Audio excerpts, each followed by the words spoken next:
야곱이 분이엘에서 하나님의 얼굴을 대면하여 보고 이제 그 야복을 건너갈 때에 에서가 400명의 장정을 드리고 나오고 있습니다. 이제 하나님을 대면하기 전까지 만약에 야곱이 이런 상황이 벌어졌다면 그는 아마 거기서 기절을 했다든지 도망을 쳤다든지 혼비백산이 됐을 거예요. 근데 오늘 야곱이 하나님의 얼굴을 보고 난 후에 에서를 볼 때에 그는 놀란 것이 아니라 담대히 그의 앞에 나가서 그 문제와 직면하여 문제를 해결하는 것을 볼 수가 있습니다. 오늘 분이엘 하나님의 얼굴 앞에서 코람데오 바로 하나님의 얼굴 앞에서 살게 된 야곱이 되었다는 겁니다. 우리 모두가 하나님 얼굴 앞에 살고 있는 사람들이에요. 어떻게 그렇게 되었을까요? 아버지를 본 자가 없지만 나를 본 자는 곧 아버지를 본 자라고 예수님께서 말씀하셨습니다. 예수님을 믿는 우리 모두는 하나님의 얼굴을 본 자요, 하나님을 대면한 자요, 하나님의 얼굴 앞에 살고 있는 복 있는 자들이라고 하는 사실을 믿으시기를 축복합니다. 하나님을 형상으로 보는 것이 아니라, 하나님을 물체로 보는 것이 아니라, 하나님을 눈에 보이는 것으로 보는 것이 아니라 하나님을 보는 눈은 예수 그리스도를 믿는 믿음으로 말미암아 보는 참으로 믿음으로 보게 되었다는 것입니다. 보이지 않는 하나님을 보이는 것 이상으로 볼 수 있는 것이 곧 믿음인 것이며 바로 그 보이지 않는 하나님을 보이는 것 이상으로 신뢰하는 것이 믿음의 눈이라고 하는 것입니다. 예수 그리스도를 믿음으로 말미암아 우리는 하나님을 본 자가 되었고 바로 우리는 그 하나님의 얼굴 앞에서 사는 자가 되었으니 하나님 얼굴 앞에 사는 자가 된 사람은 에서의 얼굴이 조금도 두렵지 않다. 세상에 어떤 것도 우리를 위협할 수 없으며 세상에 어떤 것도 우리에게 두려움이 될 수 없으며 세상에 어떤 것도 우리를 넘어지게 할 수가 없는 것이다. 왜냐하면 우리는 하나님의 얼굴을 본 자이기 때문에 하나님 때문에 우리는 에서를 넉넉히 이길 수 있는 것이며 세상을 넉넉히 이길 수 있는 것이며 나의 모든 상황을 넉넉하게 이길 수 있는 능력자가 되었다는 것입니다. 그 능력은 나에게서 나온 것이 아니라 나의 자의의 힘에서 나온 것이 아니라 바로 그 능력은 하나님의 사랑이 우리를 이것을 이길 수 있게 하신 거예요. 하나님의 사랑이 이것을 넉넉히 이길 수 있도록 하나님의 능력이 우리를 넉넉히 이길 수 있도록 우리에게 그 능력을 허락하여 주신 것이라고 하는 것입니다. 그러므로 하나님의 얼굴을 본 야곱이 에서의 얼굴을 본다고 하여서 두려울 것이 없었듯이 우리가 바로 예수 그리스도를 믿음으로 말미암아 하나님을 본 자가 되었고 하나님 앞에서 하나님의 얼굴 앞에서 코람데오의 삶을 사는 우리 모두는 세상이 어떤 것을 우리를 위협하고 세상이 어떤 것을 우리를 겁박한다 할지라도 우리는 절대 두려울 필요가 없다. 왜냐하면 하나님의 얼굴을 본 자는 세상의 얼굴을 두려워하지 않는다. 만약에 내가 세상의 얼굴을 두려워한다면, 내가 지금 내 상황의 얼굴을 두려워한다면, 내 앞에 닥친 모든 이 상황의 얼굴을 두려워한다면 나는 하나님의 얼굴 앞에 살지 않고 있다는 증거인 것이에요.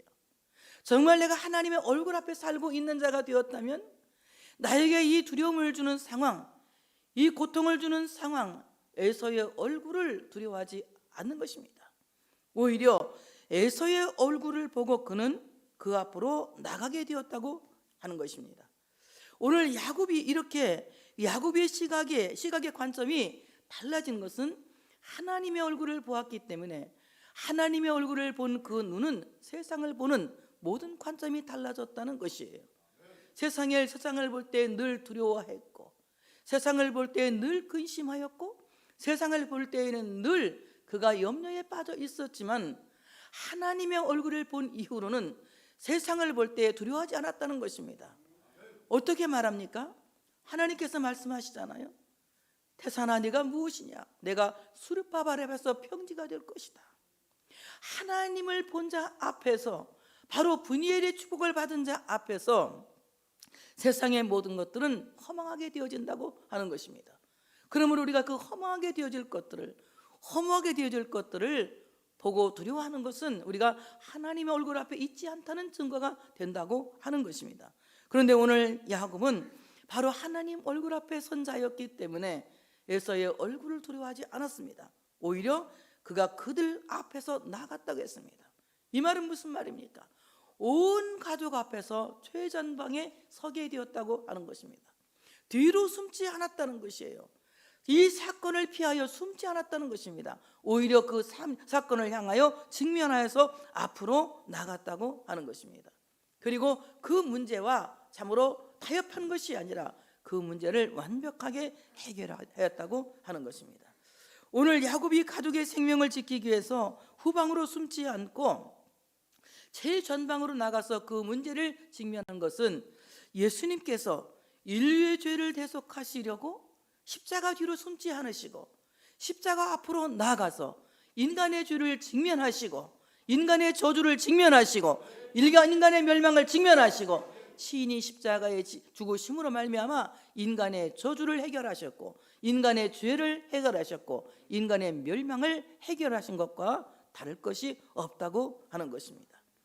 오늘 참으로 우리의 모든 죄를 뒤집어 쓰시기 위해서 최전방에 쓰신 예수님, 우리의 모든 저주를 뒤집어 쓰시기 위해서 최전방에 쓰신 예수님, 우리의 모든 질병을 뒤집어 쓰시기 위하여서 최전방에 쓰신 예수님, 우리의 가난과 우리의 억울함과 우리의 모든 고통을 뒤집어 쓰시기 위하여서 최전방에 서셔서 십자가를 지고 죽으심으로 말미암아 우리의 모든 저주를 해결하셨고 우리의 모든 가난을 해결하셨고 우리의 멸망과 죽음을 해결하셨다고 하는 것입니다. 이와 같이 하나님의 얼굴 앞에 있는 사람들은 십자가 뒤로 숨는 자가 아닌 것입니다. 하나님 얼굴 앞에 있는 사람들은 하나님의 얼굴이 두려워서 나무 뒤로 숨는 아담과 같은 자가 아닌 것입니다. 바로 하나님의 얼굴 앞에 있는 사람은 그 문제를 가지고 담대히 하나님 앞에 나가는 것입니다. 그리고 살아계신 하나님께 그 문제를 위해서 기도하고 내 마음을 쏟아내 놓는 것입니다.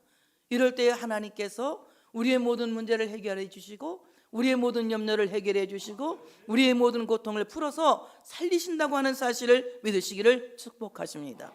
예수님께서 홀로 십자가를 지시기 위해서 최전방에 서신 것처럼 우리의 모든 싸움은 하나님이 나와 함께 하신다는 전제하에 우리는 홀로 싸우는 싸움이라고 하는 것을 우리가 알아야 된다고 하는 사실을 믿으시기를 축복합니다.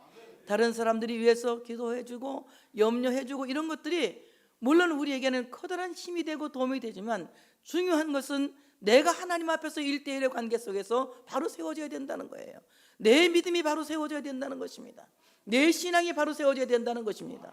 누구 때문에가 아니라 나 때문에, 누가 해줘요가 아니라 내가 해야 된다는 것을 우리는 알아야 된다고 하는 것입니다. 그것은 하나님이 나와 함께 하신다는 전제하에, 내가 하나님의 얼굴 앞에 있다는 전제하에, 내가 하나님 앞에서 홀로 싸우는 신앙의 용사들이 되어줄 수 있어야 된다고 하는 사실을 믿으시기를 축복하시기를 바랍니다. 축복합니다. 이와 같이 예수님은 우리의 죄를 대속하시기 위해서 홀로 십자가 앞에 나가서 우리의 죄를 다 뒤집어 쓰시고 우리를 위해서 죽으셨습니다. 어떤 사람에게도 피해를 주지 않으셨고 어떤 사람도 당신 때문에 생명을 잃게 하지 않으셨습니다. 요한복음 18장 7절부터 9절에 말씀합니다.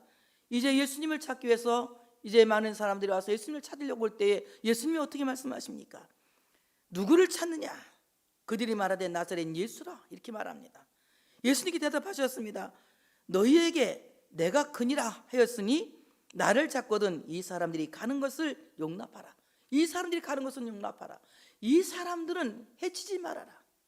이 사람들은 건드리지 말아라. 나를 찾아서 나를 십자가에 못 박으라고 말씀하신 것입니다. 예수님께서 십자가를 지고 죽으신 사역은 누가 같이 해준 사역이 아닙니다. 아무도 예수님의 중보가 된 사람이 없어요. 예수님 스스로 홀로 십자가를 지셨고 단 하나의 유일한 중보가 되었다고 하는 사실을 믿으시기를 축복합니다. 이와 같이 예수님은 우리의 모든 죄를 뒤집어 쓰시기 위해서 홀로 십자가 앞으로 나가시고 우리의 죄를 대신하여 십자가에 죽으셨다고 하는 것입니다. 왜냐하면 우리를 하나도 잃어버리지 않게 하시기 위해서 그렇게 하셨다고 하는 거예요. 그 다음에 야곱은 몸을 7번 굽히면서 그 형 에서에게 나갔습니다. 계속해서 몸을 굽히면서 절을 했어요. 제가 걸어서 세계 속으로 이걸 한번 본 적이 있는데요. 나라 이름은 잊어버렸어. 우리 김성남 장로님이 아시면 바로 알려 줄 건데 저는 나라 이름은 잘 기억이 안 나. 하도 왕 이름이 길어가지고. 그래서 그 왕 이름이 길은데 그 왕을 만나기 위해서는 동굴을 뚫고 동굴 속으로 동굴 속으로 들어가가지고 좁은 돌길을 무릎을 꿇고 왕이 있는 자리까지 가야 된대요. 그러니까 왕을 만나기 위해서는 막 무릎이 까지도록 그렇게 막 이 무릎을 꿇고 이 왕을 만나러 가야 된다고. 그래서 그 왕 앞에 자기의 문제를 탄원하고 왕이 그 소원을 들어준다고 해서, 그리고 그 억울함을 해결하기 위해서 그 앞으로 간다는 거예요. 그 말을 이렇게 들으면서 야, 저렇게 무릎이 까지도록 왕 앞에 나간다면 아마 우리 같으면 하나님이 그렇게 하라면 아무도 그럴 사람이 없을 거다, 이런 생각을 했는데요. 고대의 그 근동 지역에서는 그런 일들이 빈번한 것 같습니다. 그러니까 오늘 에스더가 왕을 만나기 위해서 그 무릎이 까지도록 막 허리를 굽혀가면서 몸을 굽혀가면서 절을 하면서 나가는 것처럼 그 형 앞에 마치 왕에게 무릎을 꿇듯이 무릎을 꿇고 절을 하면서 7번씩 절하면서 예의를 갖추면서 이 형 앞에 갔다는 것입니다. 그래서 고대의 왕이나 점령자들에게 이 예의를 갖추는 태도로 그 형 앞에 나가서 자기의 과거의 잘못을 뉘우친다고, 용서해달라고 화해를 청하기 위해서 무릎을 꿇고 나갔다는 것입니다. 저는 이 모습을 생각하면서 인간이 하나님 앞에서는 모두가 죄인이고 아무도 인간의 의나 인간의 행위로는 하나님 아버지 앞에 나갈 수가 없습니다. 모두가 죄인이기 때문에 하나님 앞에 나가는 순간 그 죄로 말미암아 멸망될 수밖에 없고 죽을 수밖에 없어요. 그런데 우리가 하나님 앞에 나아가서 하나님을 아버지라고 부를 수 있게 되는 것은 예수님께서 십자가에 죽으실 때에 골고다로 올라가면서 얼마나 마치 그 점령자에게, 마치 자기를 정복한 왕에게 무릎을 꿇고 항복하는 참으로 그 피해자의 왕처럼 무릎을 꿇고 7번씩 절하면서 올라간 것처럼 하나님 앞에서 이 인간의 죄를 용서해달라고, 이 인간의 죄를 용서해달라고, 이 인간을 불쌍히 여겨달라고, 이 인간을 죄에서 자유케 해달라고 얼마나 하나님 앞에서 무릎을 꿇고 영문 밖으로 나갔을까를 생각해 봤어요. 주님의 무릎이 벗겨질 정도로, 어깨가 벗겨질 정도로 골고다 좁은 길을 계속하여 올라가면서 그는 참으로 발걸음 닿는 곳마다 피자국이 당길 정도로, 걸음마다 자국마다 피가 가득하게 고일 정도로 그 피눈물을 쏟아가면서 인간의 죄를 대속하기 위하여서 하나님 앞에 인간의 죄를 대신하여 항복하셨던 것입니다. 만약에 예수님께서 인간의 죄를 대신하여 항복하지 않으셨다면 하나님의 진노는 우리를 떠날 수가 없었던 것입니다. 예수님께서 친히 인간을 위해서 왕이신 하나님 앞에 참으로 무릎을 꿇고 무릎에서 피가 나도록, 발바닥에서 피가 나서 걸음마다 자국마다 피가 고이도록 인간의 죄를 위해서 참으로 예의를 갖추어 항복하셨기 때문에 바로 하나님의 진노가 예수님 머리에 다 쏟아지고 결국 십자가의 죽으심으로 말미암아 우리의 인간의 죄가 완벽하게 해결되었다고 하는 것입니다. 만약에 인간 중에서 누구가 인간을 대신하여서 영문 밖에 나가서 무릎을 10,000번을 꿇었다 할지라도 같은 죄인끼리는 그것이 용납될 수가 없는 거예요. 아무리 발바닥에 그냥 피를 아무리 많이 고이게 쏟아놨다 할지라도 인간은 아무도 선인이 없기 때문에 인간의 죄를 대속할 자격이 없기 때문에 해결될 수가 없었던 것입니다. 완전한 인간이시며 완전한 신이신 하나님 예수 그리스도, 성자 하나님 예수 그리스도는 죄 없이 인간의 죄를 뒤집어 쓰시고 인간을 대신하여서 마치 고대의 왕에게 항복하는 다른 나라의 장군처럼 하나님 앞에 계속하며 인간의 죄를 위해서 항복하신 거예요. 이 죄를 용서해 달라고, 저를 용서해 달라고, 저가 알지 못하여 그러니 용서해 달라고, 저를 불쌍히 여겨 달라고 십자가에 죽으시는 마지막 순간까지도 자기를 십자가에 못 박고 있는 그 죄인들을 향하여서 아버지여 저들을 용서하여 주시옵소서. 저들이 자기가 하는 일을 알지 못한다고 하나님 앞에 탄원하며 죄인을 불쌍히 여겨달라 용서의 간구를 하고 계시지 않습니까? 예수님께서 죄가 있어서 항복한 것이 아니라 우리의 죄를 뒤집어 쓰셨기 때문에 우리를 대신해서 항복하신 거예요. 바로 그 예수 그리스도의 항복을 우리가 받아들일 때 그것이 은총이 되어진다고 하는 사실을 믿으시기를 축복합니다. 주님께서 하나님 앞에 항복하며 우리의 죄를 용서해 달라고 간절히 부르짖던 그 절규를 내가 믿음으로 받아들이고 정말 그렇습니다. 주님이 나를 용서하셨습니다. 주님이 나를 용서하셨습니다. 이렇게 받아들일 때에 우리는 예수 그리스도의 그 은혜로 말미암아 죄에서 자유함을 얻게 되는 것이며 우리는 모든 절망과 멸망과 저주에서 자유함을 얻게 되어진다고 하는 사실을 믿으시기를 축복합니다. 그러므로 하나님은 죄인과 화해하시려고 아들을 세상에 보내신 거예요. 아들을 화목제물로 세상에 보내시고 하나님은 죄인과 화해하시려고 아들을 화목제물로 세우신 것입니다. 로마서 3장 25절에 보니 이 예수를 하나님이 그의 피로써 믿음으로 말미암는 화목제물로 세우셨으니 곧 하나님께서 자기의 아들을 화목제물로 세우신 것입니다. 예수님이 십자가를 지고 죽으신 그 자체가 하나님의 사랑을 우리에게 확증하고 있는 거예요. 하나님의 사랑을 우리에게 보이고 있는 것입니다. 이는 하나님께서 길이 참으시는 중에 전에 지은 죄를 간과하심으로 자기의 의로우심을 나타내려 하심이니 요한일서 4장 10절에는 사랑은 여기 있으니 우리가 하나님을 사랑하는 것이 아니요 하나님이 우리를 사랑하사 우리 죄를 속하기 위하여 화목제물로 그 아들을 보내셨습니다.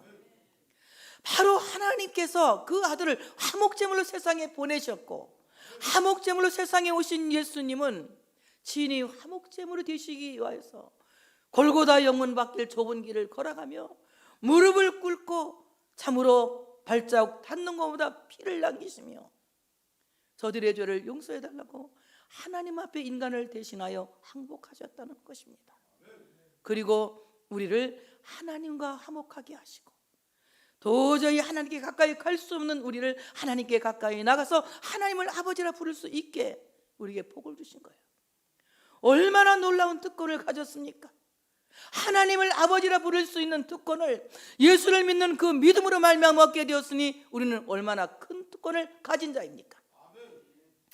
무엇이 더 부럽단 말입니까? 무엇이 더 요구가 된단 말입니까? 내가 하나님을 아버지라 부를 수 있는 특권을 가졌다면 세상에 그 어떤 것도 부러울 것이 없으며 더 이상 요구될 것이 없는 것입니다. 그러니 하나님을 아버지라 부르게 된 우리는 복이 있는 자들입니다. 예수님이 어떻게 선언하셨습니까? 너희는 이렇게 기도하라. 하늘에 계신 우리 아버지요, 하늘에 계신 우리 아버지요, 이렇게 기도하라고 했어요. 구하는 자에게 주시지 않겠느냐? 악한 아버지라도 자식에게 좋은 것을 줄 줄 알거든. 하물며 하늘에 계신 너희 아버지께서 누구께서? 나의 아버지께서. 누구께서? 나의 아버지께서. 하늘에 계신 너희 아버지께서 너희에게 좋은 것을 주시지 않겠느냐? 오래 참으시겠느냐? 이렇게 말씀하고 있는 것입니다. 예수님이 친히 화목제물 되셔서 우리로 하여금 하나님을 아버지라 부를 수 있는 특권을 주셨어요.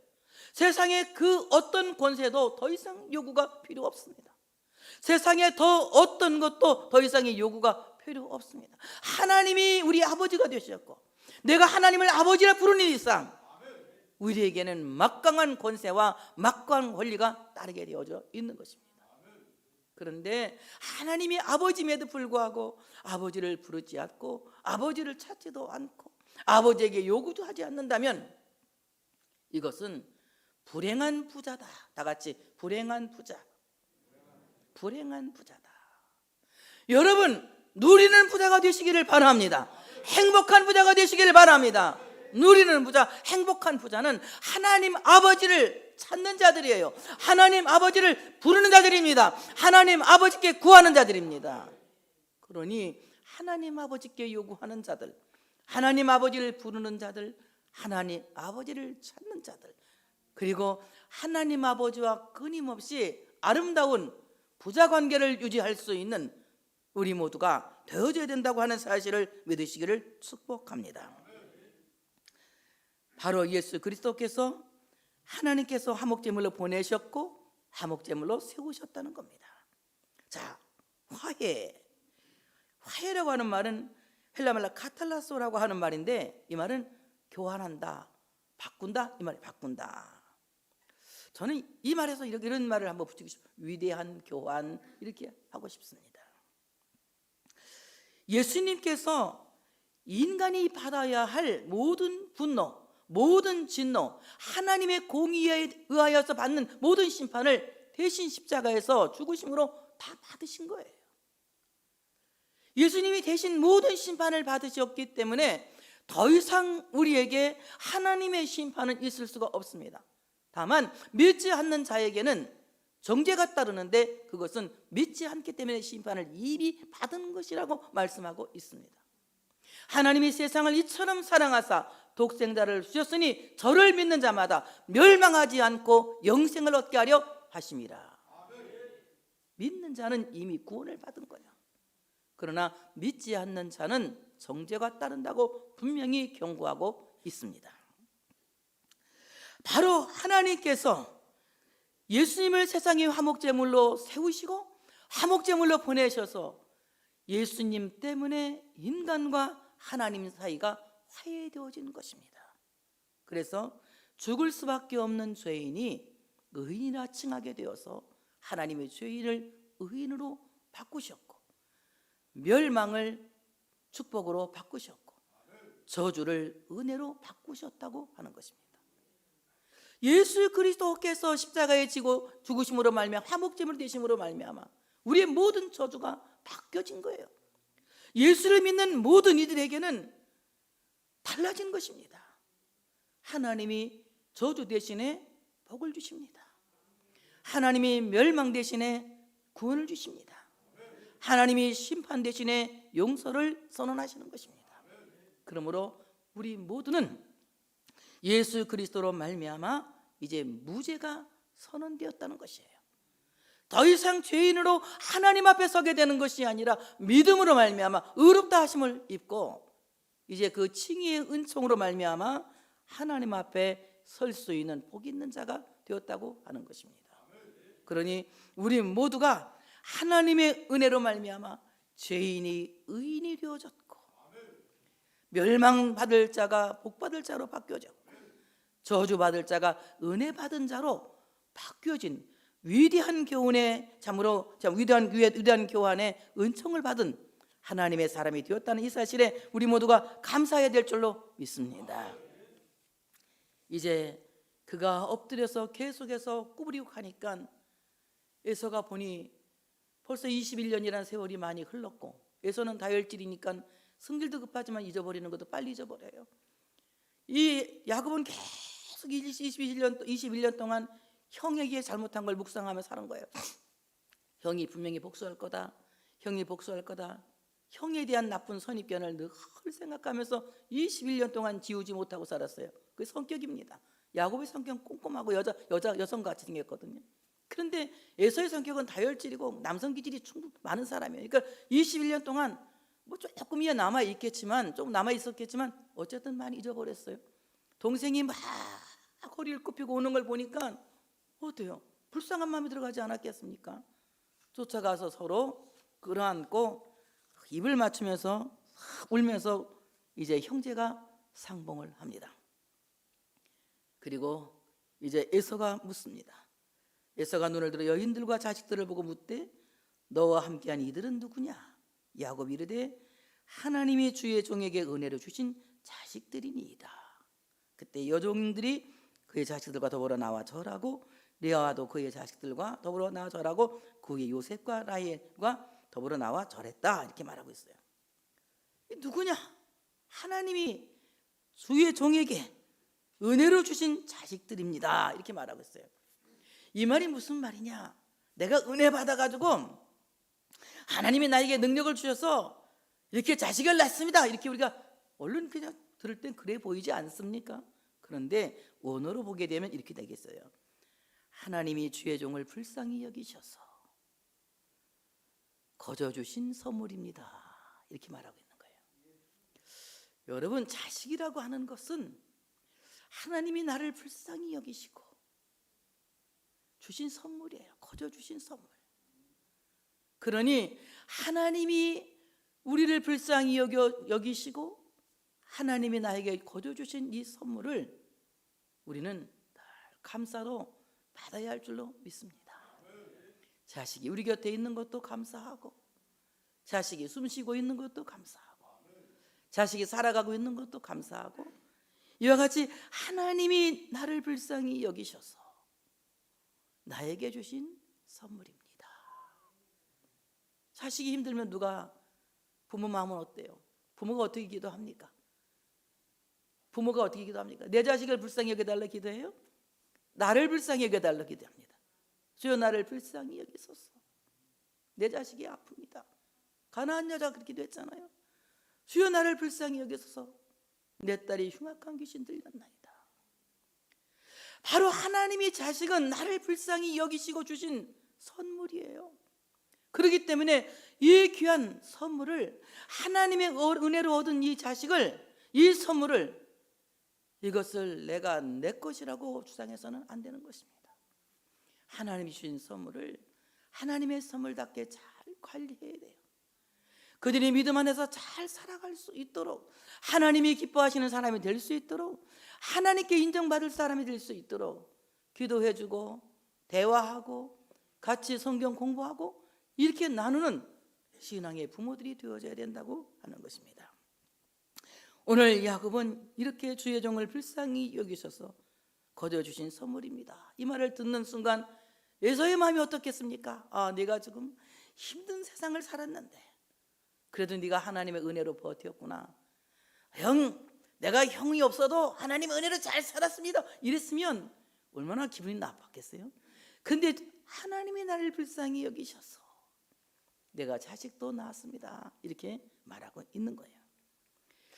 그리고 이제 에서가 야곱이 준비한 선물대로 눈을 돌립니다. 에서가 또 이르되 내가 만난 바 이 모든 때는 무슨 까닭이냐.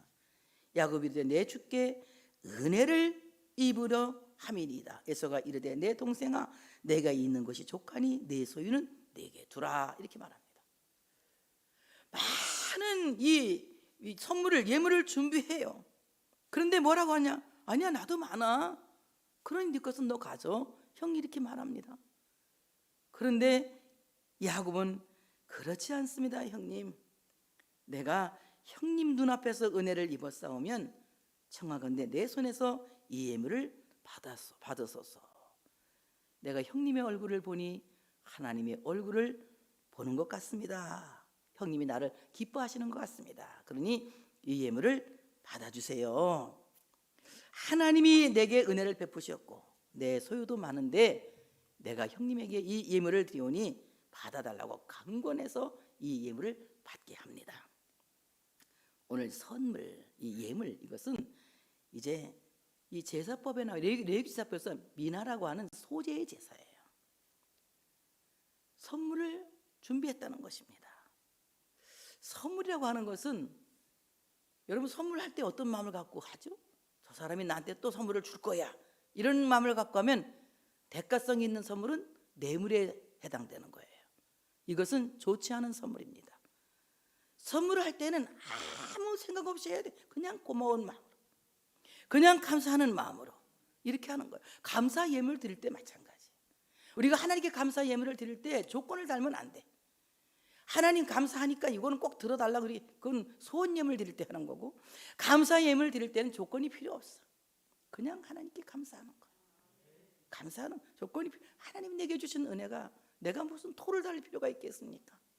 살아있는 이 자체가 감사하고 살아가고 있는 이 사실이 감사한데 내가 더 이상 무슨 토를 달 필요가 있겠습니까? 그냥 감사합니다. 그래서 저는 그래서 감사할 때는 그냥 감사합니다. 이렇게 감사하죠. 자, 이렇게 하나님 앞에 우리가 참으로 예물도 드리지만 사람에게도 이렇게 선물을 했다는 거예요. 그것은 왜 그러냐? 내가 형님에게 은혜 입기를 원합니다, 이 말이에요. 은혜 입기를 원한다, 이 말은 내가 형님의 눈에 들기를 원합니다, 이 말이에요. 내가 형님의 눈에서 화해의 징표를 발견하기를 원합니다. 형의 눈동자를 보면서 형이 나를 용서했는지, 형이 나와 화해를 했는지, 형이 나를 받아들였는지 알기를 원합니다, 이 말입니다. 그래서 우리가 눈을 보면 대부분 사람을 알 수 있잖아요. 저 눈을 보면 나를 미워하고 있는지, 사랑하고 있는지, 좋아하고 있는지, 관심이 있는지, 관심이 없는지 이 눈빛을 보면 알 수 있어요. 대부분 처음 보는 사람들은 눈에 관심 없어 보니까 눈빛이 별로예요. 그런데 조금 내가 이 사람하고는 좋은 관계를 가져야 되겠다면 눈빛이 벌써 반짝반짝 달라져요. 마찬가지로 오늘 그 눈 속에서 은혜를 발견하기를 원한다는 겁니다. 자, 그렇다면 오늘 야곱은 에서의 눈 속에서 은혜를 발견하기를 원한다면 우리 모두는 이미 하나님의 눈 속에서 은혜를 발견한 자들이에요. 예수를 믿음으로 말미암아 하나님이 우리를 이미 용서하고 계신 것을 우리는 이미 믿음으로 본 사람들입니다. 그렇다면 우리는 그 은혜를 어떻게 확인하고 살아야 되느냐? 그것은 형제간에 화해하고 형제간에 사랑하는 형제 사랑으로서 그 화해를 볼 수 있어야 된다. 정말 하나님께 용서받은 사람들, 하나님과 화해한 사람들은 무엇을 보호할 수 있느냐? 열매를 보면 알 수가 있다. 무화과 나무에서 무화과 열매가 달리고 포도나무에서 포도 열매가 달리듯이 하나님과 화해한 사람은 사람과도 화해하더라. 하나님께 용서를 받은 사람들은 사람들과도 용서의 관계를 유지하고 살더라. 우리는 1만 달란트의 죄를 용서받은 죄인 중에 죄인이요 죄인 괴수입니다. 우리가 형제를 용서할 수 있는 죄는 1만 달란트를 용서할 수 있을 만큼의 큰 무게를 가진 죄는 아무것도 없어요. 사람끼리 지은 잘못은 많아야 500데나리온의 죄입니다. 1년 품삯의 죄란 얘기예요. 하나님 앞에 우리가 용서받을 죄의 무게와 우리가 사람끼리 서로 용서하고 용서받을 무게는 전혀 비교할 수 없는 비교 불가의 무게라는 거죠.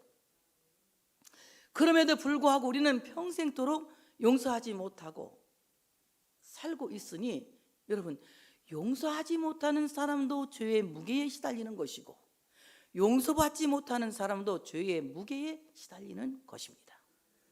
우리가 서로 용서하고 화해할 때에 그 죄의 무게에서 자유하고 행복한 삶을 살아갈 수 있게 된다고 하는 것입니다. 그렇다면 용서했는지 안 했는지 뭘 보면 안다고요? 눈 보면 안다고요. 오늘 여러분 집에서 아침에 눈을 잔뜩 긁히고 부부간에 왔다. 이것만은 오늘 해결하고 주무셔야 돼. 아멘 좀 한번 해봐. 안 긁히고 왔으니까 아멘 안 한다고? 그거 과거에 한번 한 거 있으면 지금 과거가로 해갖고 해봐. 아멘. 눈 보면 아는 거야. 까리까리한 눈으로 쳐다보고 못마땅한 눈으로 쳐다보고 아주 꼴보기 싫은 눈으로 쳐다보고 그냥 계란 발뒤꿈치 보는 것처럼 막 그런 눈으로 바라봤다면 이런 것들이 계속해서 쌓이면 500데나리온으로 빚이 늘어나는 거야. 빚이 점점 늘어나. 그런데 매일매일 해가 지기 전에 분을 품어도 죄를 짓지 말고 해 지기 전에 해결하라고 말씀하신 대로 해가 지기 전에 한 데나리온을 해결하고 가야 죄의 무게가 가벼워지더라. 무거워지면 점점 거기에 뭐가 쌓이느냐?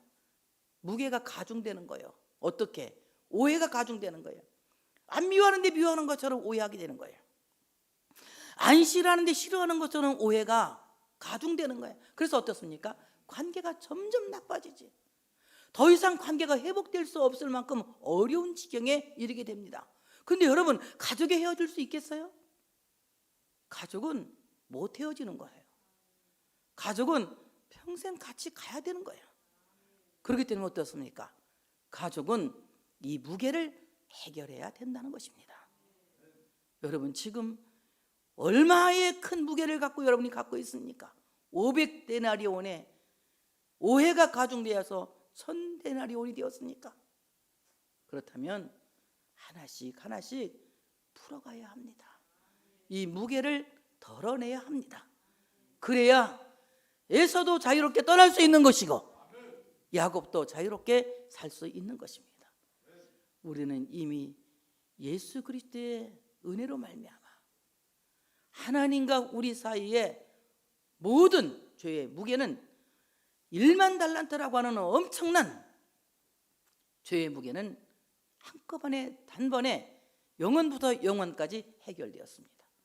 그러나 지금 나를 괴롭히고 있는 죄의 무게는 하나님과의 관계 속에서 죄의 무게가 아니라 인간과 인간 사이에 있는 죄의 무게가 나를 무겁게 하고 나를 괴롭게 하고 나를 고통스럽게 하는 것입니다.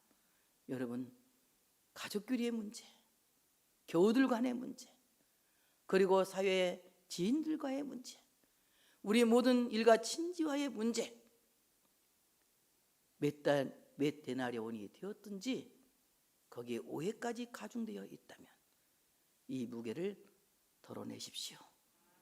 용서받은 자도 행복해질 것이고 용서한 자도 행복해질 것입니다.